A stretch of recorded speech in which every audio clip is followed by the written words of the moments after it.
Hello friends, कैसे हैं आप? आई होप आप अच्छे होंगे। आज हम पढ़ेंगे क्लासिफिकेशन ऑफ माइक्रो कंट्रोलर अर्थात माइक्रो कंट्रोलर के वर्गीकरण के बारे में आज इस लेक्चर में पढ़ेंगे। बहुत सारे स्टूडेंट्स ने कमेंट्स किया था कि सर पीएलसी की नोट्स प्रोवाइड कीजिए। तो देखिए फ्रेंड्स, पीएलसी की नोट टेलीग्राम पर मैं डाल दिया हूं, वहां से आप प्राप्त कर सकते हैं। टेलीग्राम की लिंक आपको इसी वीडियो के डिस्क्रिप्शन बॉक्स में मिल जाएगी। सो फ्रेंड्स, आइए स्टार्ट करते हैं आज का लेक्चर। देखिए फ्रेंड्स, आज का लेक्चर है हमारा क्लासिफिकेशन ऑफ माइक्रो कंट्रोलर, जिसको जनरली हम 4 टाइप में क्लासिफाई किए हैं। पहला है हमारा बिट के आधार पर, मतलब कौन सा माइक्रो कंट्रोलर कितने बिट का है उसके आधार पर पहले हम क्लासिफाई किए हैं। दूसरा है हमारा मेमोरी के आधार पर, तीसरा है इंस्ट्रक्शन सेट के आधार पर, चौथा हमारा है मेमोरी आर्किटेक्चर के आधार पर। तो यहाँ पर देखिए बिट्स के आधार पर हम टोटल 4 टाइप में यहाँ पर हम डिवाइड किए हैं। पहला है हमारा 4 बिट माइक्रो कंट्रोलर, दूसरा है हमारा 8 बिट माइक्रो कंट्रोलर, तीसरा है हमारा 16 बिट माइक्रो कंट्रोलर, चौथा है हमारा 32 बिट माइक्रो कंट्रोलर। टोटल हम 4 टाइप में डिवाइड किए हैं बिट्स के आधार पर माइक्रो कंट्रोलर को। अगला है हमारा मेमोरी के आधार पर। मेमोरी के आधार पर हम 2 टाइप में डिवाइड किए हैं। पहला हमारा एक्सटर्नल मेमोरी माइक्रो कंट्रोलर, दूसरा है एम्बेडेड मेमोरी माइक्रो कंट्रोलर। देखिए फ्रेंड्स, अभी हम आपको डिटेल्स में बताएंगे कि आखिर एक्सटर्नल मेमोरी माइक्रो कंट्रोलर क्या होता है और एम्बेडेड मेमोरी माइक्रो कंट्रोलर क्या होता है, एम्बेडेड का मतलब क्या होता है, सारा कुछ आपको इस लेक्चर में मिलने वाला है। तो यहाँ पर देखिए, ये है हमारा इंस्ट्रक्शन सेट। इंस्ट्रक्शन सेट के आधार पर माइक्रो कंट्रोलर को 2 टाइप में डिवाइड किया गया है। पहला हमारा है CISC माइक्रो कंट्रोलर, दूसरा है RISC माइक्रो कंट्रोलर। फ्रेंड्स, यहाँ पर इसका फुल फॉर्म भी आपसे पूछा जा सकता है। तो CISC का फुल फॉर्म होता है कॉम्प्लेक्स इंस्ट्रक्शन सेट कंप्यूटर। क्या? Complex instruction set computer. RISC का फुल फॉर्म होता है रिड्यूस इंस्ट्रक्शन सेट कंप्यूटर। तो आपको यहाँ पर इसका फुल फॉर्म भी याद रखना है कि इसका फुल फॉर्म क्या होता है। CISC का फुल फॉर्म होता है कॉम्प्लेक्स इंस्ट्रक्शन सेट कंप्यूटर, इसका फुल फॉर्म होता है रिड्यूस इंस्ट्रक्शन सेट कंप्यूटर। तो यहाँ पर देखिए, जो हमारा CISC हमारा माइक्रो कंट्रोलर होता है, इसे हम बोलते हैं CISC माइक्रो कंट्रोलर। क्या? CISC माइक्रो कंट्रोलर, इसे बोलते हैं RISC माइक्रो कंट्रोलर। तो याद रखना कि जो हमारा ये होता है इंस्ट्रक्शन सेट के आधार पर माइक्रो कंट्रोलर 2 प्रकार के होते हैं। पहला हमारा है CISC माइक्रो कंट्रोलर, दूसरा है RISC माइक्रो कंट्रोलर। CISC का फुल फॉर्म होता है complex instruction set computer, RISC का फुल फॉर्म होता है यहाँ पर रिड्यूस इंस्ट्रक्शन सेट कंप्यूटर। अभी आपको मैं डिटेल से बताऊंगा। अगला हमारा क्या है? Memory architecture. मेमोरी आर्किटेक्चर के आधार पर हम माइक्रो कंट्रोलर को 2 टाइप में डिवाइड किए हैं। पहला हमारा है वॉन न्यूमैन मेमोरी आर्किटेक्चर, दूसरा है हमारा हार्वर्ड मेमोरी आर्किटेक्चर। इसको 2 टाइप में हम डिवाइड किए हैं। पहला है हमारा वॉन न्यूमैन मेमोरी आर्किटेक्चर, दूसरा है हमारा हार्वर्ड मेमोरी आर्किटेक्चर। तो ये 2 टाइप के माइक्रो कंट्रोलर होते हैं। तो आइए सबसे पहले हम पढ़ते हैं बिट्स के आधार पर माइक्रो कंट्रोलर। हर एक माइक्रो कंट्रोलर का सारा हम डिटेल यहाँ पर पढ़ने वाले हैं। पहला यहाँ पर देखिए हमारा कौन सा माइक्रो कंट्रोलर है? 4 बिट माइक्रो कंट्रोलर। तो ये हमारा हेडिंग क्या है?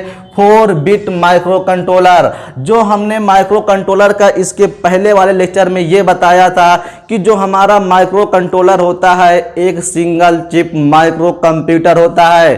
सिंगल चिप माइक्रो कंप्यूटर इसे हम क्यों बोलते हैं? क्योंकि इसमें जितने भी पेरीफेरल डिवाइस कनेक्ट होती हैं, पेरीफेरल डिवाइस का मतलब जैसे इनपुट और output port, RAM ROM memory, आपका CPU हो गया, टाइमर काउंटर होता है, ये सारे एक ही चिप पर क्या होते हैं? एम्बेडेड होते हैं, मतलब अंतर्निहित होते हैं। इसीलिए हम हम इसे सिंगल चिप माइक्रो कंट्रोलर कहते हैं।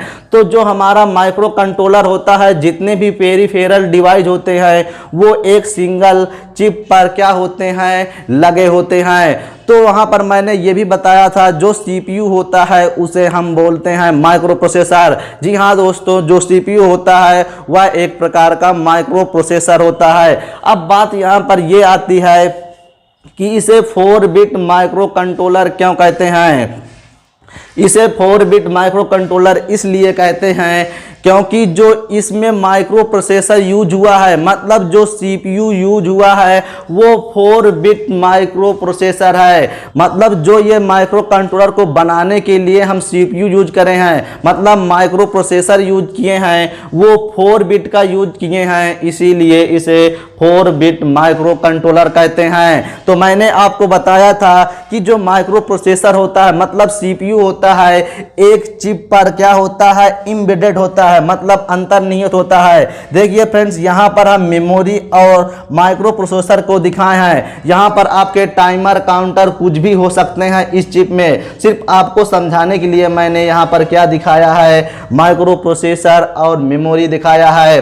अब बात यहाँ पर ये आती है कि जो ये 4 बिट माइक्रो कंट्रोलर है, इसे तो हम समझ गए इसे 4 बिट माइक्रो कंट्रोलर क्यों कहते हैं, क्योंकि जो ये माइक्रो कंट्रोलर बना है वो 4 बिट माइक्रो प्रोसेसर को मिलाकर बना है, इसीलिए हम इसे बोलते हैं 4 बिट माइक्रो कंट्रोलर। अब यहाँ पर ध्यान से समझना, यहाँ पर जो हमारा ये माइक्रो प्रोसेसर है, आखिर इसे 4 बिट माइक्रो प्रोसेसर क्यों कहते हैं। जो हमारा इससे डेटा बस कनेक्ट होता है वो 4 बिट का होता है। डेटा बस जो मेमोरी से कनेक्ट होता है वो होता है 4 बिट का, इसीलिए इसे बोलते हैं 4 बिट माइक्रो प्रोसेसर। इस माइक्रो कंट्रोलर को बनाने के लिए हम 4 बिट माइक्रो प्रोसेसर का यूज कर रहे हैं, इसीलिए इसे हम 4 बिट माइक्रो कंट्रोलर कहते हैं। आई होप आपको ये क्लियर हो गया। अब बात यहाँ पर ये आती है कि आखिर ये 4 बिट जो माइक्रो कंट्रोलर है इसका मतलब क्या होता है। इसका मतलब ये हुआ कि जो हमारी ये डेटा बस होती है माइक्रो प्रोसेसर के साथ जो कनेक्ट होती है वो 4 बिट की होती है। 4 बिट का मतलब ये हुआ कि इसमें 4 लाइन होती हैं। 4 लाइन होने का मतलब ये हुआ कि जो ये डेटा बस होता है एक समय में 4 बिट डेटा को ट्रांसफर करता है। ध्यान से समझना, यहाँ पर मैं बहुत बारीक कंसेप्ट बता रहा हूँ कि जो हमारा ये डेटा बस होता है एक समय में 4 बिट डेटा को ट्रांसफर करता है। मतलब यहाँ से या 1 डेटा 4 बिट ट्रांसफर करेगा या 0 डेटा यहाँ से ट्रांसफर करेगा। मैंने यहाँ पर क्या बोला, एक समय में 4 बिट डेटा ट्रांसफर करता है। एक समय का यहाँ पर मतलब क्या होता है, ध्यान से समझना। जब इस माइक्रो कंट्रोलर के डेटा बस को हम VCC से कनेक्ट करते हैं तो यहाँ पर 4 बिट डेटा ट्रांसफर होगा। जब इसको हम ग्राउंड से कनेक्ट करते हैं, मतलब डेटा बस को हम ग्राउंड से कनेक्ट करते हैं, तो यहाँ पर 4 बिट डेटा ट्रांसफर होगा। तो आपको यहाँ से क्लियर हो जाना चाहिए कि अगर डेटा बस हमारी ज़्यादा क्या हो, बड़ी हो, मतलब अधिक हो, मतलब अधिक बिट की हो, तो यहाँ से अधिक बिट हमारे ट्रांसफ़र हो सकते हैं। इससे हमारा क्या होगा, माइक्रो कंट्रोलर की स्पीड बढ़ जाएगी। इसका मतलब जो हमारा ये डेटा बस होता है ये हमें ये डिसाइड कर देता है कि हमारा माइक्रो कंट्रोलर की स्पीड क्या होगी। तो आपको यहाँ से क्लियर हो जाना चाहिए कि आखिर इसे हम 4 बिट माइक्रो कंट्रोलर क्यों कहते हैं। देखिए फ्रेंड, इसीलिए मैंने आपको पहले ही कहा था, पहले वाले लेक्चर में ही कहा था, अगर आप माइक्रो प्रोसेसर नहीं पढ़े हैं, प्लीज़ अगर आप माइक्रो प्रोसेसर नहीं पढ़े हैं तो सबसे पहले आप माइक्रो प्रोसेसर को पढ़िए, फिर इसके बाद माइक्रो कंट्रोलर को पढ़िए, क्योंकि हर एक चैप्टर में, हर एक पॉइंट में आपको माइक्रो प्रोसेसर के कंसेप्ट यहाँ पर यूज होने वाले हैं। मैंने आपको सब कुछ बताया था, कैसे डेटा फैच होता है, कैसे ट्रांसफ़र होता है, डेटा के एड्रेस को कौन बताता है, डेटा बस, कंट्रोल बस और एड्रेस बस, सारा कुछ मैं माइक्रो प्रोसेसर में बताया हूं, तो वहां आप पढ़ सकते हैं, तो मैं यहां पर बार बार आपको नहीं बताऊंगा। तो यहीं से एक पॉइंट पूछा जाता है कि 4 बिट जो माइक्रो कंट्रोलर होता है, इसमें जो ये वाला पॉइंट है, ये पॉइंट आप याद रखना।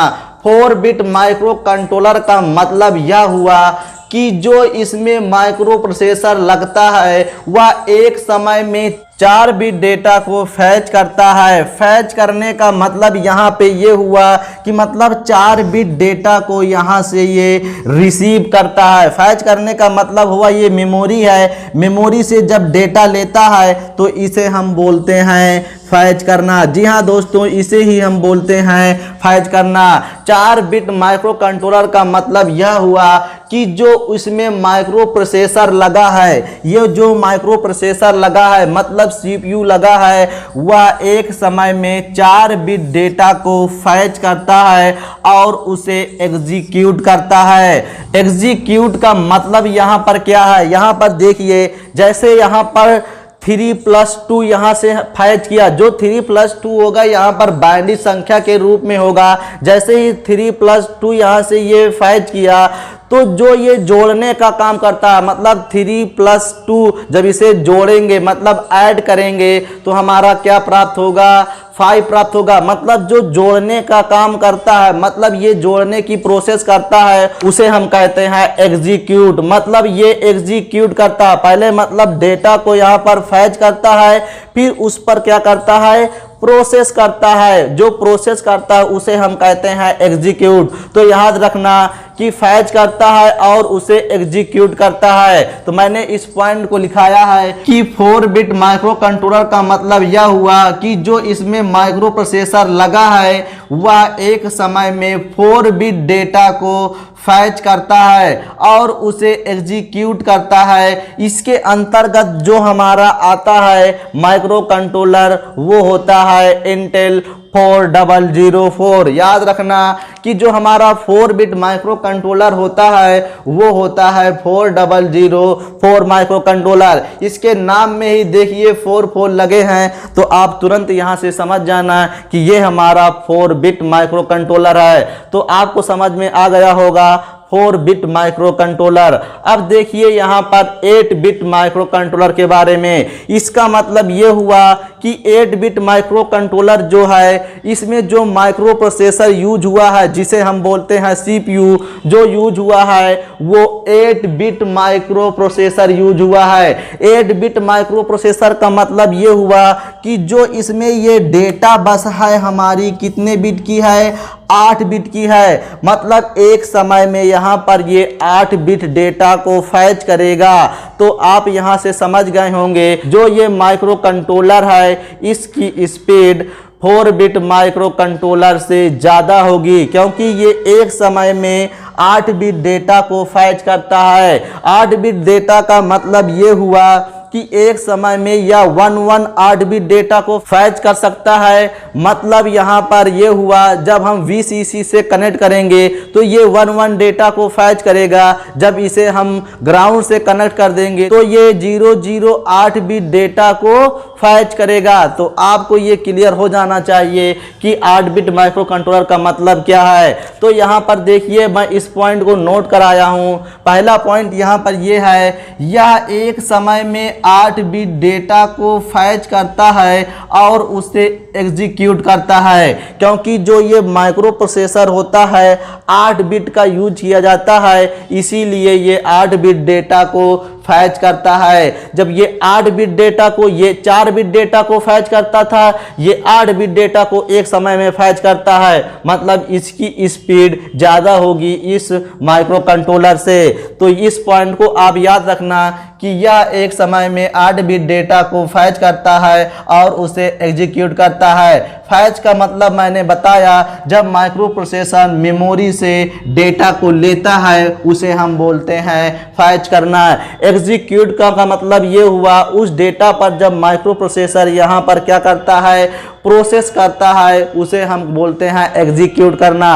अब प्रोसेस कौन करता है, जैसे यहाँ पर अर्थमेटिक प्रोसेस करना है तो इसमें क्या होता है, ALU होता है, मतलब अर्थमेटिक लॉजिक यूनिट। वो क्या करता है, अर्थमेटिक प्रोसेस करता है, उसे ही हम वो क्या बोलते हैं, एग्जीक्यूट करना बोलते हैं। अगला पॉइंट यहाँ पर यह है कि इस प्रकार के माइक्रो कंट्रोलर को अर्थमेटिक और लॉजिक ऑपरेशन को परफॉर्म कराने के लिए यूज करते हैं। तो आपको इस पॉइंट को याद रखना कि जो ये माइक्रो कंट्रोलर होता है इसका यूज हम करते हैं अर्थमेटिक एंड लॉजिक ऑपरेशन को परफॉर्म कराने के लिए।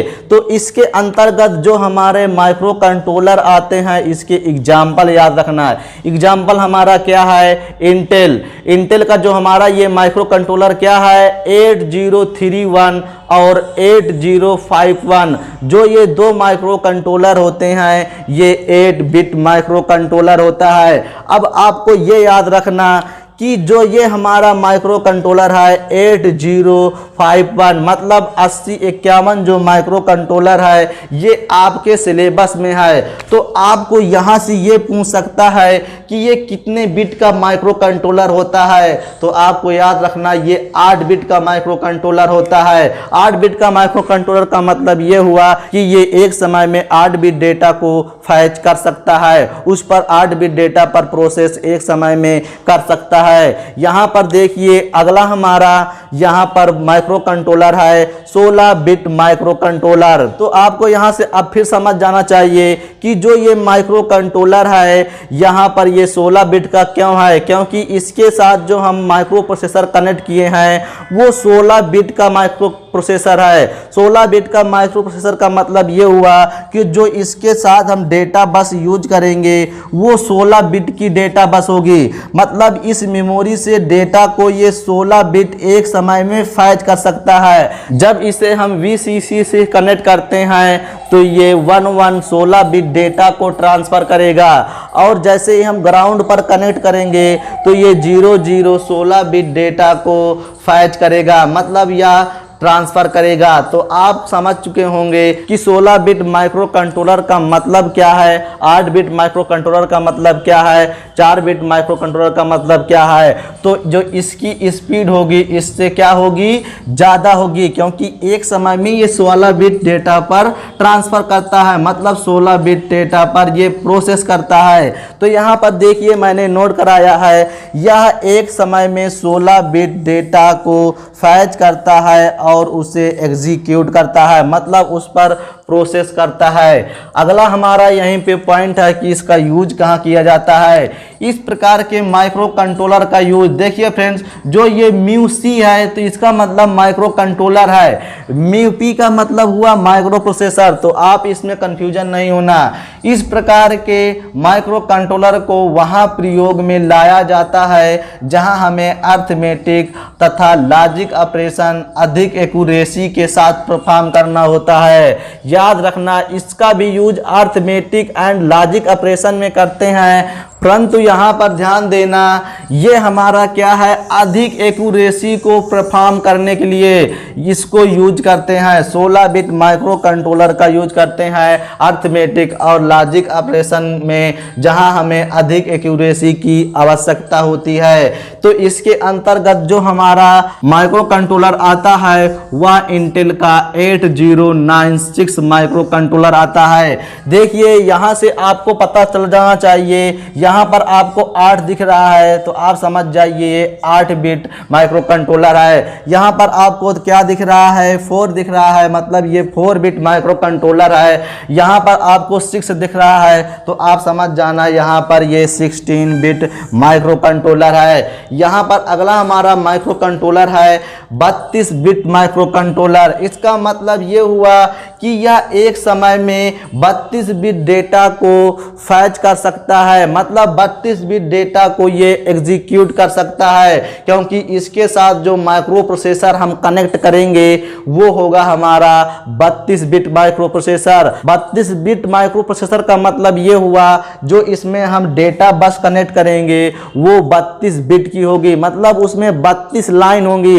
एक समय में वो 32 बिट डेटा को ट्रांसफर कर सकता है हमारा डेटा बस। तो आपको याद रखना मैंने यहाँ पर नोट कराया है यह एक समय में 32 बिट डेटा को फैच करता है और उस पर क्या करता है, प्रोसेस मतलब उसको एग्जीक्यूट करता है। देखिए फ्रेंड्स, मैंने इसीलिए आपको कहा था कि अगर आप माइक्रो प्रोसेसर पढ़े हैं तभी आपको हर एक कंसेप्ट क्लियर होगा माइक्रो कंट्रोलर का। मैं यहाँ पर बहुत सी डिटेल में नहीं बता रहा हूँ क्योंकि ये सारी चीज़ें मैं आपको माइक्रो प्रोसेसर में पढ़ा चुका हूँ। ये सिस्टम बस कैसे फैच करता है, यहाँ पर एड्रेस बस होती है, एड्रेस बस कैसे एड्रेस को बताती है इंस्ट्रक्शन के, सारा कुछ मैं बता चुका हूँ। तो मैं यहाँ पर उसका डिटेल नहीं बताऊँगा, नहीं तो मैं इस लेक्चर को पढ़ाने के बजाय उस लेक्चर को पढ़ाने लगूंगा। तो यहाँ आप समझ चुके होंगे। जो स्टूडेंट माइक्रो प्रोसेसर का वीडियो देखे होंगे उन्हें तो एक एक ये सारे पॉइंट क्लियर हो रहे होंगे।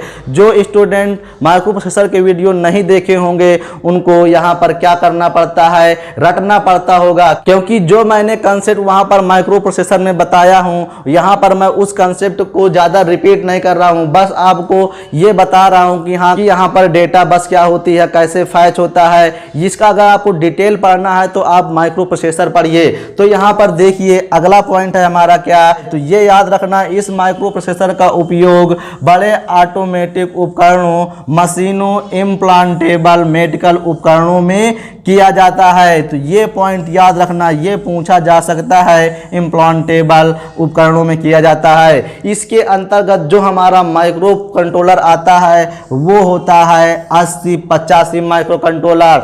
तो इनके आपको एग्जाम्पल याद रखना है, तो इसको आप याद रखना 8085 माइक्रो कंट्रोलर। देखिए यहाँ तो आपको समझ में आ गया कि ये 4 बिट का हो जाएगा, इसमें आपको 8 दिख गया तो ये भी समझ जाएंगे ये 8 बिट का माइक्रो कंट्रोलर है, इसमें 6 दिख गया तो आप समझ जाएंगे ये 16 बिट का माइक्रो कंट्रोलर है।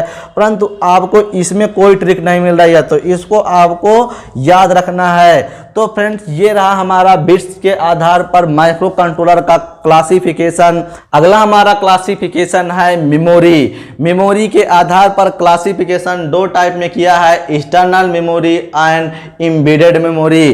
तो यहाँ पर जो हमारा माइक्रो कंट्रोलर होता है उसमें 2 टाइप की मेमोरी यूज होती हैं। एक हमारी होती है डेटा मेमोरी, एक होती है हमारी प्रोग्राम मेमोरी। जो डेटा मेमोरी होती है डेटा को स्टोर करती है, जो हमारी प्रोग्राम मेमोरी होती है प्रोग्राम को स्टोर करती है। अब यहाँ पर हम समझते हैं कि आखिर डेटा क्या होता है और प्रोग्राम क्या होता है बिल्कुल व्यवहारिक तरीके से। देखिए फ्रेंड्स, जो हमारा व्हाट्सएप होता है, व्हाट्सएप जो हमारा ऐप है ये हमारा प्रोग्राम है।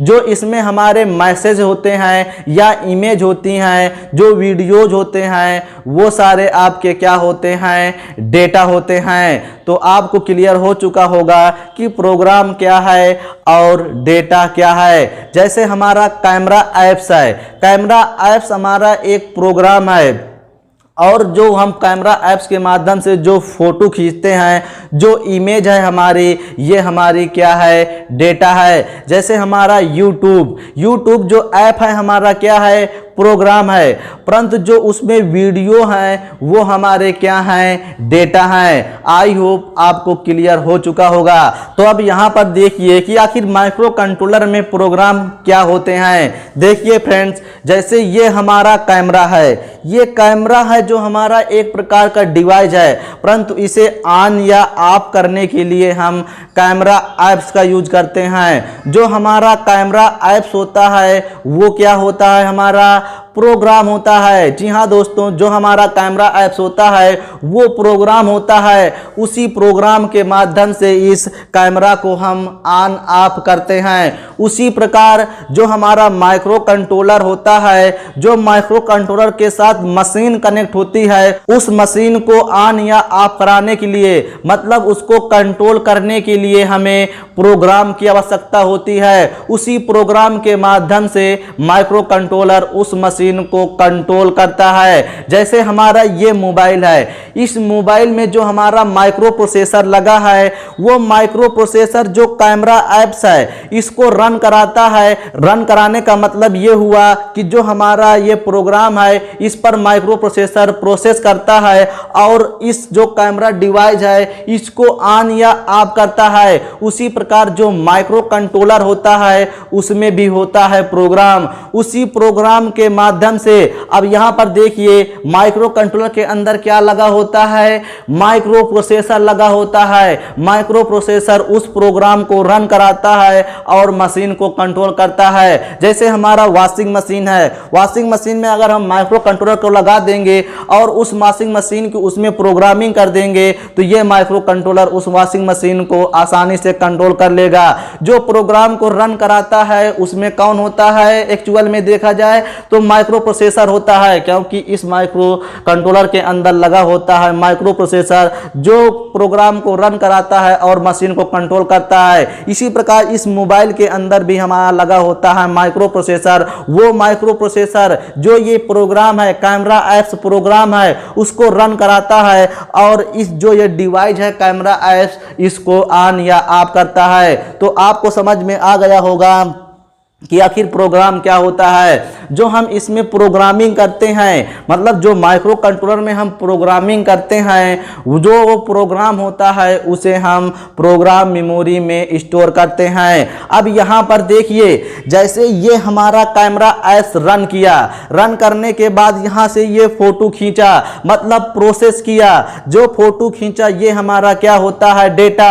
ये डेटा किस में स्टोर होता है, डेटा मेमोरी में स्टोर होता है। इसी प्रकार जो हमारा ये होता है माइक्रो कंट्रोलर, जब ये प्रोसेस करता है, प्रोसेस करने पर जो आउटपुट में मिलता है, जैसे यहाँ पर हमारा कैमरा प्रोसेस किया मतलब आउटपुट में हमें क्या मिला, इमेज। इमेज हमारी क्या है, डेटा। डेटा को स्टोर कौन करता है, डेटा मेमोरी। इसी प्रकार जो माइक्रो कंट्रोलर होता है जब ये प्रोसेस करता है तो इसमें एक आउटपुट मिलता है, वो आउटपुट एक मेमोरी में स्टोर होता है। वो जो मेमोरी में वो स्टोर होता है आउटपुट, वो किस में स्टोर होता है, डेटा मेमोरी में स्टोर होता है। तो आपको समझ में आ गया होगा कि जो माइक्रो कंट्रोलर के अंदर डेटा मेमोरी होती है और प्रोग्राम मेमोरी होती है, इसमें क्या क्या स्टोर होता है। तो मैं फिर से आपको बता रहा हूं, जो प्रोग्राम मेमोरी होती है वह किसी भी मशीन में जो प्रोग्रामिंग की जाती है उस प्रोग्राम को स्टोर करता है। जब माइक्रो कंट्रोलर प्रोसेस करता है तो आउटपुट में जो मिलता है उसको स्टोर करने के लिए हम डेटा मेमोरी का यूज करते हैं। जैसे यहाँ पर देखिए जो हमारा ये कैमरा ऐप्स प्रोग्राम है ये हमारा प्रोग्राम मेमोरी में सेव है, परंतु जो इसमें से इमेज मतलब प्रोसेस किया जो इमेज मिली उसे हम डेटा मेमोरी में सेव करते हैं। तो आपको ये चीज़ क्लियर हो चुका होगा कि आखिर यहाँ पर प्रोग्राम मेमोरी और डेटा मेमोरी का काम क्या होता है। तो इसी के आधार पर हम दो टाइप में बांटे हैं मेमोरी के आधार पर। एक होता है एक्सटर्नल मेमोरी, दूसरा होता है एम्बेडेड मेमोरी। एक्सटर्नल मेमोरी का मतलब ये हुआ जो हमारी प्रोग्राम मेमोरी होती है। इस प्रकार के माइक्रो कंट्रोलर में प्रोग्राम मेमोरी बाहर से हम कनेक्ट करते हैं। मैंने अभी आपको बताया था कि जो माइक्रो कंट्रोलर होता है एक सिंगल चिप में होता है, मतलब जितनी भी पेरिफेरल डिवाइस होती हैं एक सिंगल चिप पर कनेक्ट होती हैं। परंतु इस प्रकार के माइक्रो कंट्रोलर में जो प्रोग्राम मेमोरी होती है हमें बाहर से कनेक्ट करना पड़ता है। तो इस प्रकार के माइक्रो कंट्रोलर को हम बोलते हैं एक्सटर्नल मेमोरी। अब यहाँ पर क्या है, एम्बेडेड मेमोरी। एम्बेडेड का मतलब क्या है, अंतर्निहित। तो इसका हिंदी क्या होता है, एम्बेडेड का हिंदी क्या होता है, अंतर्निहित। मतलब जो ये हमारा माइक्रो कंट्रोलर है इसमें जो हम प्रोग्राम मेमोरी यूज करते हैं वो इसी में अंतर्निहित होती है। मतलब ये जो हमारा माइक्रो कंट्रोलर होता है इसी चिप में ही हमारा प्रोग्राम मेमोरी लगी होती है। परंतु जो एक्सटर्नल मेमोरी माइक्रो कंट्रोलर होता है इसमें हमें बाहर से कनेक्ट करना पड़ता है प्रोग्राम मेमोरी की। अब यहां पर बात यह आती है कि आखिर एक्सटर्नल मेमोरी जो माइक्रो कंट्रोलर है इसका हम क्यों बाहर प्रोग्राम मेमोरी कनेक्ट करते हैं। तो देखिए फ्रेंड्स, ऐसे बहुत सारे कार्य होते हैं जहां पर हमें भविष्य में किसी भी मशीन की प्रोग्रामिंग को चेंज करना होता है तो उसको हम आसानी से चेंज कर सकते हैं अगर हम इस प्रकार के माइक्रो कंट्रोलर का यूज करते हैं। एम्बेडेड का मतलब होता है अंतर्निहित। मतलब जो हमारा ये माइक्रो कंट्रोलर कंट्रोलर होगा, एक ही चिप पर जितनी भी पेरिफेरल डिवाइस कनेक्ट होंगी उसी में ही हमारा क्या कनेक्ट होगा, प्रोग्राम मेमोरी कनेक्ट होगा, मतलब अंतर्निहित होगा उसी माइक्रो कंट्रोलर में,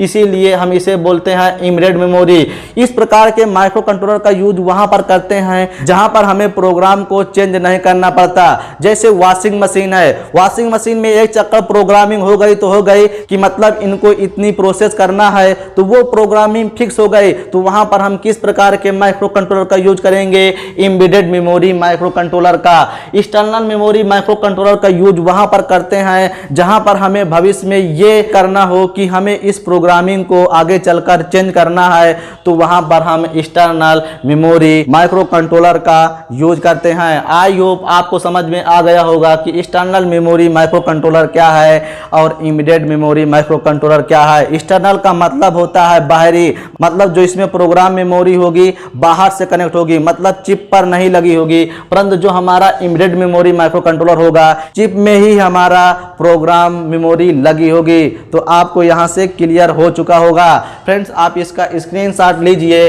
फिर हम पढ़ते हैं ये दोनों क्लासिफिकेशन के बारे में। आई होप आप स्क्रीनशॉट ले चुके होंगे।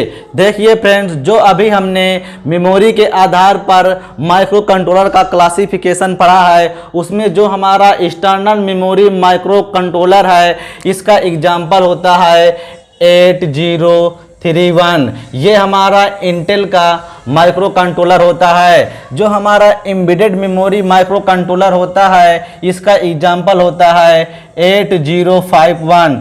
तो ये एग्जाम्पल याद रखना, ये पूछे जा सकते हैं कि जो हमारा एक्सटर्नल मेमोरी माइक्रो कंट्रोलर है उसका एग्जाम्पल क्या है, जो एम्बेडेड मेमोरी माइक्रो कंट्रोलर है उसका एग्जाम्पल क्या है। अब यहाँ पर देखिए अगला हमारा क्लासिफिकेशन है इंस्ट्रक्शन सेट के आधार पर। इंस्ट्रक्शन सेट के आधार पर माइक्रो कंट्रोलर को दो टाइप में डिवाइड किया गया है। पहला हमारा है सिस्क माइक्रो कंट्रोलर, दूसरा है रिस्क माइक्रो कंट्रोलर। रिस्क का फुल फॉर्म क्या होता है, सिस्क का फुल फॉर्म क्या होता है, यहां पर देखिए पहला हम पढ़ते हैं six micro controller. Six micro controller का फुल फॉर्म होता है कॉम्प्लेक्स इंस्ट्रक्शन सेट कंप्यूटर। यहां पर क्या है, कॉम्प्लेक्स इंस्ट्रक्शन सेट कंप्यूटर। देखिए फ्रेंड्स, यहां पर कंफ्यूजन नहीं होना कि यहां पर कंप्यूटर कैसे आ गया, क्योंकि आपको मैं पहले ही बताया था जो माइक्रो कंट्रोलर होता है एक सिंगल चिप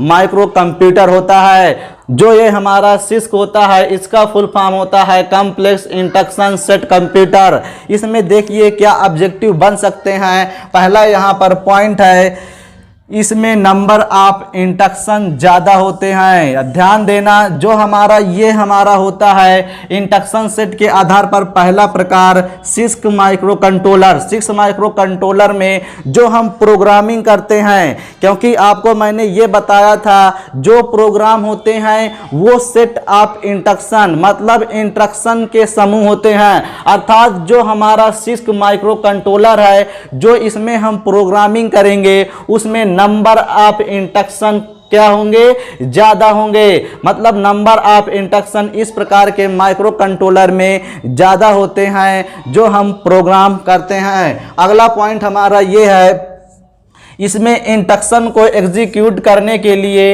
1 क्लॉक साइकिल से अधिक समय लगता है। Very very most important question कि जो हमारा ये है 6 माइक्रो कंट्रोलर, इसको एक इंस्ट्रक्शन को एग्जीक्यूट करने में 1 क्लॉक से ज़्यादा समय लगता है। अब यहाँ पर 1 क्लॉक क्या है, 1 क्लॉक साइकिल का मतलब क्या है, मतलब यहाँ पर 1 क्लॉक साइकिल में कितना टाइम लगता है उससे कहीं ज़्यादा समय लगता है इस प्रकार के माइक्रो कंट्रोलर के एक इंस्ट्रक्शन को एग्जीक्यूट करने में। अब हम क्लॉक टाइम कैसे निकालते हैं, जैसे मान लिया जाए इस प्रकार के माइक्रो कंट्रोलर में हम 8085 माइक्रो प्रोसेसर का यूज कर रहे हैं, तो आप लोगों को मैंने बताया था कि जो 8085 माइक्रो प्रोसेसर होता है, जो उसकी क्लॉक पल्स होती है वो 3 मेगाहर्ट्ज होती है। अर्थात जो यहाँ पर 8085 माइक्रो प्रोसेसर अगर हम यूज करते हैं तो उसकी फ्रीक्वेंसी 3 मेगाहर्ट्ज होगी। जब हमारे पास फ्रीक्वेंसी है तो T बराबर 1/f से आप निकाल सकते हैं कि इसका टाइम पीरियड कितना होगा। जो वो टाइम पीरियड होता है एक क्लॉक पल्स का, उससे कहीं अधिक समय लगता है इस प्रकार के माइक्रो कंट्रोलर को एक इंस्ट्रक्शन को एग्जीक्यूट करने में। अब इंस्ट्रक्शंस क्या होता है ये मैंने आपको पहले ही बता दिया है कि यह एक प्रोग्राम का छोटा पार्ट होता है। इन्हीं इंस्ट्रक्शन को मिला करके हमारा प्रोग्राम बनता है। अगला यहां पर पॉइंट है, इसमें जनरल पर्पस रजिस्टर की आवश्यकता कम होती है। जी हाँ दोस्तों, अब जनरल पर्पस रजिस्टर क्या है जब हम पढ़ेंगे माइक्रो प्रोसेसर। अभी माइक्रो प्रोसेसर का जो अगला टॉपिक है वो जनरल पर्पस रजिस्टर पर ही है। अभी आपको इसमें भी पढ़ने को मिलेगा कि जनरल पर्पस रजिस्टर क्या होते हैं, ये क्या स्टोर करते हैं, ये कहाँ पर स्थित होते हैं, तो आपको सब कुछ मैं बताऊंगा। तो यहाँ पर आप ये याद रखना कि जो जनरल पर्पस रजिस्टर यूज होते हैं 6 प्रकार के जो माइक्रो कंट्रोलर होता है उसमें जो इसकी रिक्वायरमेंट होती है बहुत कम होती है। मतलब जनरल पर्पस रजिस्टर की संख्या यहाँ पर क्या होती है, कम होती है। अगला यहाँ पर पॉइंट है हमारा रिस्क माइक्रो कंट्रोलर। रिस्क का फुल फॉर्म होता है रिड्यूज इंस्ट्रक्शन सेट कंप्यूटर। तो इसके नाम से ही पता चलता है रिड्यूज इंस्ट्रक्शन मतलब जो इसमें इंस्ट्रक्शन होंगे उनकी संख्या क्या होगी, कम। तो पहला पॉइंट यहीं से याद रखना कि इसमें नंबर ऑफ इंस्ट्रक्शन कम होते हैं। अब इंस्ट्रक्शन क्या होते हैं, ये प्रोग्राम का एक छोटा पार्ट होता है। इन्हीं इंस्ट्रक्शंस को मिला कर हम प्रोग्राम का निर्माण करते हैं। तो यहाँ ये याद रखना जो इसमें इंस्ट्रक्शन होते हैं इनकी संख्या कम होती है। इसके नाम से ही पता चलता है रिड्यूज इंस्ट्रक्शन सेट। तो समझ जाएंगे आप यहाँ पर इंस्ट्रक्शन की संख्या क्या होती है, कम होती है। देखिए फ्रेंड, जो ये हमारा टॉपिक है देखा जाए तो कंप्यूटर का टॉपिक है। मैं सिर्फ आपको उतना ही बता रहा हूँ जितना आपको आवश्यकता है। देखा जाए तो इसका एक लेक्चर ही बनेगा, परंतु मैं आपको यहाँ पर उतना बता रहा हूँ जितना आपको आवश्यकता है इस टॉपिक से रिलेटेड। तो यहाँ पर देखिए अगला पॉइंट है हमारा, इसमें इंस्ट्रक्शन एग्जीक्यूट करने के लिए एक साइकिल का समय लगता है। क्या यहाँ पर एक साइकिल का समय लगता है, मतलब जो हम क्लॉक फ्रीक्वेंसी देते हैं किसी भी माइक्रो प्रोसेसर को, जो उसका हमारा टाइम पीरियड होता है उतना ही समय लगता है इस प्रकार के माइक्रो कंट्रोलर के एक इंस्ट्रक्शन को एग्जीक्यूट करने में। तो याद रखना कि इस प्रकार के माइक्रो कंट्रोलर को एक इंस्ट्रक्शन को एग्जीक्यूट करने में एक साइकिल मतलब एक क्लॉक साइकिल का जो टाइम पीरियड होता है उससे अधिक समय लगता है। परंतु इस प्रकार के माइक्रो कंट्रोलर में जो हमारा क्लॉक साइकिल का टाइम पीरियड होता है उतना ही समय लगता है एक इंस्ट्रक्शन को फैच करने में और उसको एग्जीक्यूट करने में। तो ये याद रखना। अगला पॉइंट है हमारा, इसमें जनरल पर्पस रजिस्टर की संख्या अधिक लगती है। अब अधिक क्यों लगती है, तो देखिए फ्रेंड्स, अगर इसको समझाया जाएगा तो ये टॉपिक बहुत लॉन्ग हो जाएगा। तो ये याद रखना कि जो जनरल पर्पस रजिस्टर होता है जो इसमें संख्या होती है अधिक होती है रिस्क प्रकार के माइक्रो कंट्रोलर में। तो ये रहा हमारा इंस्ट्रक्शन सेट के आधार पर माइक्रो कंट्रोलर। और ये भी याद रखना कि जो हमारा सिस्क माइक्रो कंट्रोलर होता है इसका एग्जाम्पल होता है 6082। क्या 6082 इसका एग्जाम्पल होता है 6 प्रकार के माइक्रो कंट्रोलर का। अगला यहाँ पर देखिए जो हमारा रिस्क प्रकार का माइक्रो कंट्रोलर होता है इसका एग्जाम्पल होता है 8051। क्या 8051 माइक्रो कंट्रोलर जो आपके सिलेबस में है। तो यहाँ पर देखिए एक बहुत ही इंटरेस्टिंग क्वेश्चन यहाँ से उठता है कि जो हमारा 8051 माइक्रो कंट्रोलर होता है ये किस प्रकार का माइक्रो कंट्रोलर है, 8 बिट माइक्रो कंट्रोलर है। दूसरा हमारा ये एक एम्बेडेड मेमोरी माइक्रो कंट्रोलर है। तीसरा क्वेश्चन यहीं से बन सकता है कि जो हमारा रिस्क प्रकार का माइक्रो कंट्रोलर होता है वो होता है 8051 माइक्रो कंट्रोलर। तो ये आपसे क्वेश्चन पूछा जा सकता है आपके एग्जाम में, क्योंकि 8051 माइक्रो कंट्रोलर आपके सिलेबस में है। तो इस क्वेश्चन को आप याद रखना कि जो 8051 माइक्रो कंट्रोलर होता है वो 8 बिट माइक्रो कंट्रोलर होता है। अगर मेमोरी के आधार पर देखते हैं तो ये एम्बेडेड मेमोरी माइक्रो कंट्रोलर होता है। अगर इंस्ट्रक्शन सेट के हिसाब से देखते हैं तो ये रिस्क माइक्रो कंट्रोलर होता है। तो आप इस पॉइंट को याद रखना।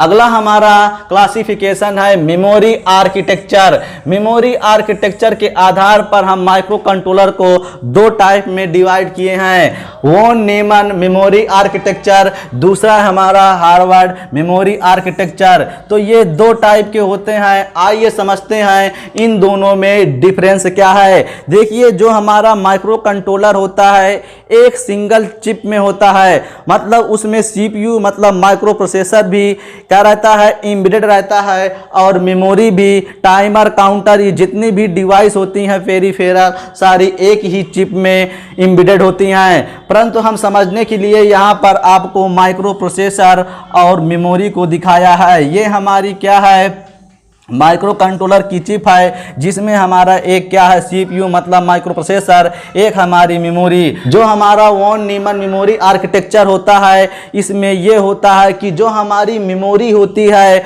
वो डेटा और प्रोग्राम दोनों को स्टोर करती है। जी हाँ दोस्तों, जो हमारा ये माइक्रो कंट्रोलर होता है, जो इसमें मेमोरी होती है वह डेटा और प्रोग्राम दोनों को स्टोर करती है। मतलब जो ये मेमोरी होती है डेटा और प्रोग्राम दोनों की तरह कार्य करती है। तो यहाँ पर देखिए क्या प्रॉब्लम है जिसके कारण हमें हार्वर्ड मेमोरी आर्किटेक्चर के पास आना पड़ा। देखिए, जैसे मान लिया जाए यहाँ पर डेटा स्टोर है और यहाँ पर प्रोग्राम स्टोर है। अब मान लिया जाए ये हमारा क्या है, एक डेटा बस है, तो इसमें एक ही डेटा बस होगी, इसमें डेटा भी स्टोर है, प्रोग्राम भी स्टोर है। अगर मान लिया जाए हमको इस मेमोरी से प्रोग्राम को फैच करना है, अब इसी समय माइक्रो प्रोसेसर कोई प्रोसेस करता है, प्रोसेस करने के बाद जो आउटपुट जनरेट करता है उस आउटपुट को वो मेमोरी में सेव करना चाहता है, मतलब डेटा को सेव करना चाहता है। अगर एक ही समय पर ये प्रोसेस तो हो नहीं सकती कि इसी बस से डेटा भी जाएगा और इसी बस से डेटा भी आएगा।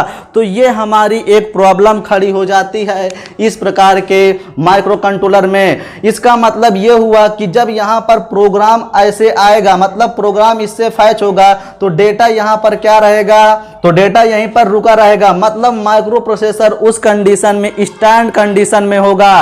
तो जो हमारा माइक्रो प्रोसेसर होता है इसका परफॉर्मेंस थोड़ा डिक्रीज कर जाता है इस आर्किटेक्चर में, और इसकी स्पीड भी घट जाती है। इसी समस्या को दूर करने के लिए हम हार्वर्ड मेमोरी आर्किटेक्चर का यूज करते हैं। जो हमारा हार्वर्ड मेमोरी आर्किटेक्चर होता है इसमें दो मेमोरी होती हैं, एक होती है हमारी प्रोग्राम मेमोरी, एक होती है हमारी डेटा। मतलब ये दोनों मेमोरी क्या रहती हैं, सेपरेट रहती हैं, मतलब अलग अलग रहती हैं। इससे एक डेटा बस हमारी कनेक्ट होगी, इससे एक डेटा बस कनेक्ट होगी।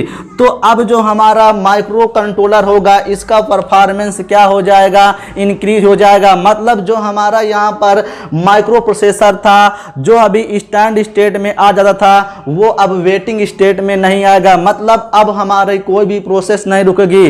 डेटा को अगर फैच करना है या उसमें भेजना है तो इस डेटा बस से काम होगा, यदि प्रोग्राम को हमें फैच करना है तो इस डेटा बस से काम होगा। तो इस प्रकार हमारे माइक्रो कंट्रोलर की परफॉर्मेंस इंक्रीज हो जाती है और उसकी स्पीड भी बढ़ जाती है। इसीलिए हमें हार्वर्ड मेमोरी आर्किटेक्चर के पास आना पड़ा। देखिए इनका नाम कैसे पड़ा, इनका नाम जिस वैज्ञानिक ने, मतलब जो व्यक्ति ने इस मेमोरी आर्किटेक्चर को दिया था, मतलब इस मेमोरी आर्किटेक्चर को बनाया था, उसका नाम था जॉन वॉन न्यूमैन। इसीलिए इसका नाम von Neumann memory architecture architecture पढ़ा। आई होप आपको क्लियर हो चुका होगा। देखिए फ्रेंड्स, मैंने एक एक पॉइंट को क्लियर कर दिया। अगर आपको मेरे वीडियोज अच्छे लग रहे हैं, अगर आपको ऐसा लग रहा है कि मेरे वीडियो से आपको कुछ नया सीखने को मिल रहा है, तो मेरे वीडियो को अपने दोस्तों के पास जरूर शेयर करें। मिलते हैं फ्रेंड्स अगले वीडियो में। आज के लिए इतना ही। जय हिंद।